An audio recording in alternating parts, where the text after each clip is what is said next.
নবী না হওয়ার পরেও তার নাম পবিত্র কোরআনে উল্লেখ করা হয়েছে। আল্লাহ তাআলা পবিত্র কোরআনে লোকমান হাকিমের কথা উল্লেখ করে বলেছেন, আমি লোকমানকে হেকমত তথা বুদ্ধি ও বিচক্ষণতা দিয়েছিলাম। লোকমান হাকিমের সাথে কালনাগিনীর ভয়ানক ঘটনা। লোকমান হেকিম নাকি গাছেদের সঙ্গে কথা বলতে পারতেন, গাছেরাও নাকি হেকিমের সঙ্গে কথা বলতো। আপনারা নিশ্চয়ই হযরত লোকমান আলাইহিস সালামের নাম শুনেছেন।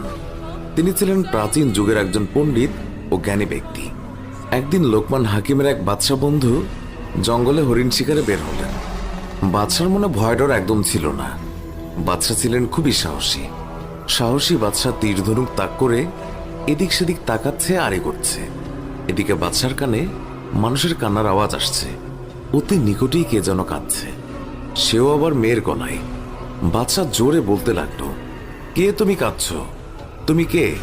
তুমি আমার মতো মানুষ নাকি জিন?